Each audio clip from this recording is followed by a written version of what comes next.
Hey foodies, welcome to liveloveloverecipes.com. இன்னைக்கு நம்ம சேனல்ல நம்ம பார்க்க போற ரெசிபி வீடியோ என்னன்னு பார்த்தீங்கன்னா ஒரு செம சூப்பரான சிக்கன் கட்லெட் ரெசிபி தான். இது செய்யறது ரொம்ப ஈஸி. இதை ரெண்டு விதமாக செய்யலாம். ஒன்று என்னன்னா ஹோல் சிக்கன் பிரெஸ்ட்டை வாங்கி அதை வேக வச்சு ஷ்ரெட் பண்ணி அப்படியும் செய்யலாம். இல்லைனா நம்ம வாங்கும் போதே மின்ஸ்டு சிக்கன் வாங்கிட்டோம் அப்படின்னா அதை வச்சியும் செஞ்சுக்கலாம். ரொம்ப ஈஸியாக இருக்கும். நான் இன்றைக்கி மின்ஸ்டு சிக்கன் வாங்கி நல்லா கழுவிட்டு அதுக்கப்புறமா அதை தான் யூஸ் பண்ணுறேன். வாங்க இன்றைக்கி எப்படி சிக்கன் கட்லெட் செய்யலான்றதை பார்க்கலாம். இப்போ ஃபர்ஸ்ட் இந்த ப்ரிப்பரேஷனுக்கு நம்ம ஒரு கடாயை வச்சிடலாம். கடாய் கொஞ்சமாக சூடானதுக்கப்புறமா ஒரு 3 to 4 டேபிள் ஸ்பூன்ஸ் அளவுக்கு ஆயில் ஆட் பண்ணிக்கோங்க. ஆயில் நல்லா சூடானதுக்கப்புறமா 1 டீஸ்பூன் அளவுக்கு சோம்பு எடுத்து பொரிய விட்டுருங்க. சோம்பு நல்லா பொரியணும், அப்போ தான் நல்லா வாசனையாக இருக்கும். சோம்பு பொரிஞ்சதுக்கப்புறமா ஒரு பெரிய சைஸ் வெங்காயத்தை நல்லா பொடியாக சாப் பண்ணி அதையும் ஆட் பண்ணிக்கலாம். வெங்காயம் நிறையா இருந்தால் இந்த கட்லெட்டுக்கு ரொம்ப நல்லாயிருக்கும். இப்போது கொஞ்சமாக கருவேப்பிலையையும் ஆட் பண்ணிவிட்டு இப்போ எல்லாத்தையும் நல்லா வதக்கி விட்டுடலாம். இப்போ வெங்காயம் கருவேப்பிலை இதெல்லாம் ஓரளவுக்கு நல்லா வதங்கி வரும்போதே நம்ம 1 டேபிள் ஸ்பூன் அளவுக்கு ஜிஞ்சர் கார்லிக் பேஸ்ட்டை ஆட் பண்ணிக்கலாம். இப்போ இந்த ஜிஞ்சர் கார்லிக் பேஸ்ட்லேருந்து வர ரா ஸ்மெல் போகிற வரைக்கும் நல்லா சாட்டே பண்ணிக்கோங்க. இப்போது ரா ஸ்மெல் போனதுக்கப்புறமா நம்ம மின்ஸ்டு சிக்கன் இருக்குது இல்லையா, அதை கழுவி சுத்தம் பண்ணி வச்சுருக்கோம் இல்லையா, அதை ஆட் பண்ணி நல்லா கலந்து விட்டுக்க போகிறோம்.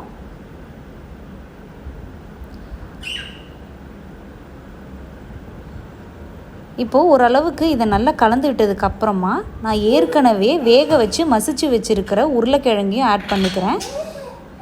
உருளைக்கிழங்குக்கு நான் தனியாக உப்பு போட்டு வேக வைக்கல. ஸோ மொத்த உப்பையும் இதில் தான் போட போகிறேன். ஸோ இப்போது உருளைக்கிழங்கு ஃபஸ்ட்டு இன்கார்ப்ரேட் ஆக கொஞ்சம் கஷ்டமாக இருக்கும். அதுக்கப்புறம் நீங்கள் நல்லா கிளறி விட்டுட்டே இருந்தீங்க அப்படின்னா நம்ம சிக்கன்லேருந்து வர்ற அந்த மாய்ஸ்சர்லேயே நல்லா பொட்டேட்டோ மிக்ஸ் ஆகிடும். இப்போது இதுக்கு தேவையான ஸ்பைஸ் பவுடர்ஸ்லாம் ஆட் பண்ணிடலாம். 1/4 டீஸ்பூன் அளவுக்கு மஞ்சள் தூள் ஆட் பண்ணியிருக்கேன். 1 டேபிள் ஸ்பூன் அளவுக்கு மிளகாத்தூள் ஆட் பண்ணியிருக்கேன். ஒரு 1/2 டீஸ்பூன் அளவுக்கு Kashmiri red chilli powder add பண்ணியிருக்கேன். ஒரு 1/2 டீஸ்பூன் அளவுக்கு கொத்தமல்லி தூள் ஆட் பண்ணியிருக்கேன். ஒரு 1/2 டீஸ்பூன் அளவுக்கு கரம் மசாலா பவுடரையும் ஆட் பண்ணியிருக்கேன். இப்போது இது எல்லாமே நல்லா மிக்ஸ் பண்ணி விட்டுடலாம்.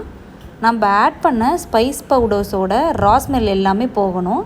அதுக்கப்புறம் இந்த சிக்கன்லேருந்து வர்ற மாய்ஸ்சரும் நல்லா அடங்கி எல்லாம் ஒன்று சேர்ந்து வர்ற வரைக்கும் இதை நல்லா கலந்து விட்டுக்கோங்க. இதெல்லாம் ஒரு லோ மீடியம் ஃப்ளேம்லேயே வச்சு நீங்கள் குக் பண்ணுங்கள்.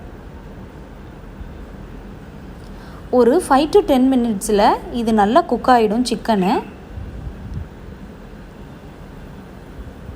இதுக்கு தேவையான சால்ட்டெல்லாம் ஆட் பண்ணிவிட்டு இதுக்கு தேவையான கொத்தமல்லியும் ஆட் பண்ணி நல்லா கலந்து விட்டுட்டு இப்போது நம்ம ஸ்டவ் ஆஃப் பண்ணி இதை கூல் பண்ணிடலாம்.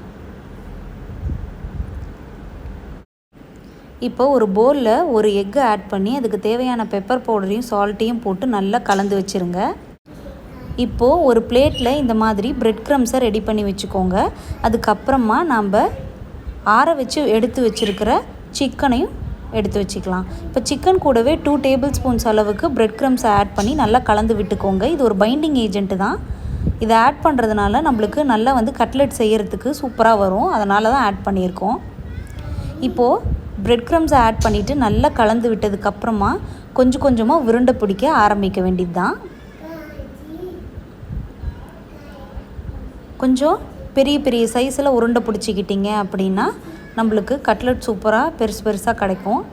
இப்போது அதை கட்லெட் ஷேப்புக்கு பண்ணி எக்கில் துவச்சி அதுக்கப்புறமா நம்ம பிரெட் க்ரம்ஸ்லேயும் நல்லா எல்லா இடத்துலையும் நல்லா பிரெட் க்ரம்ஸ் படுற மாதிரி துவச்சிட்டு நம்ம செஞ்சு வச்சுருக்கிற கட்லெட்ஸ்லாம் இந்த மாதிரி ஒரு பிளேட்டில் மாற்றி வச்சிடலாம்.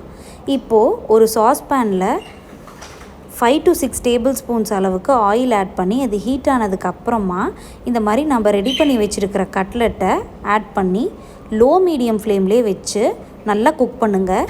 நீங்கள் லோ மீடியம் ஃப்ளேமில் வச்சு குக் பண்ணிங்கன்னா தான் உள்ளே நல்லா சிக்கன்லாம் வேகும். லோ மீடியம் ஃப்ளேம்லேயே வச்சு இதை நல்லா குக் பண்ணிவிட்டு மறுபடியும் கொஞ்சம் நேரம் கழித்து திருப்பி போட்டு குக் பண்ணுங்கள். இதை வந்து நான் இன்றைக்கி ஷாலோ ஃப்ரை தான் பண்ணியிருக்கேன். உங்களுக்கு நீங்கள் டீப் ஃப்ரை பண்ணணும் அப்படின்னா கடாயில் நிறைய எண்ணெயை ஊற்றி இதை அப்படியே ஒன்று ஒன்றா டீப் ஃப்ரை கூட பண்ணிக்கலாம், அதுவும் டேஸ்ட்டாக இருக்கும். இன்றைக்கி நான் ஷாலோ ஃப்ரை தான் பண்ணியிருக்கேன். ஸோ இப்போது மறுபடியும் இது எல்லாத்தையும் திருப்பி போட்டாச்சு. கீழேயும் நல்லா குக் ஆனதுக்கப்புறமா இன்னொரு தடவை திருப்பி பாருங்கள். நல்லா எல்லாம் குக்காகி இருந்தது அப்படின்னா நீங்கள் வெளியில் எடுத்து சர்வ் பண்ணிடலாம். இப்போ பாருங்கள், நம்மளுக்கு கீழேயும் வந்து நல்ல ப்ரௌன் கலரில் சூப்பராக குக்காகி வந்திருக்கு. மேலேயும் நல்லா குக்காகி இருக்குது, உங்களுக்கு பார்த்தாலே தெரியும்.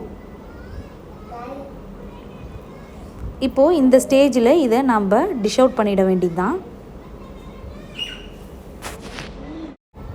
அவ்வளோதான், நம்மளோட சூப்பரான சிக்கன் கட்லட் இஸ் ரெடி. இந்த கட்லட்டை சூப்பரான கறி குழம்பு, ரசம், சாம்பார் சாதம் இந்த மாதிரி டிஷ்ஷஸோட சர்வ் பண்ணும்போது ரொம்ப டேஸ்டியாக இருக்கும். இதை ஒரு ஈவினிங் ஸ்நாக்காகவும் நீங்கள் சர்வ் பண்ணலாம், ரொம்ப நல்லாயிருக்கும். இந்த ரெசிப்பியை நீங்களும் கண்டிப்பாக ட்ரை பண்ணி பார்த்துட்டு எப்படி வந்திருக்குன்றத கமெண்ட்ஸில் சொல்லுங்கள். இந்த ரெசிபி உங்களுக்கு பிடிச்சிருந்ததுன்னா லைக் பண்ணுங்கள், உங்கள் ஃப்ரெண்ட்ஸ் அண்ட் ரிலேட்டிவ்ஸ் கூடலாம் ஷேர் பண்ணுங்கள். அண்ட் மறக்காமல் நம்ம சேனலையும் சப்ஸ்கிரைப் பண்ணுங்கள். தேங்க்ஸ் ஃபார் வாட்சிங்.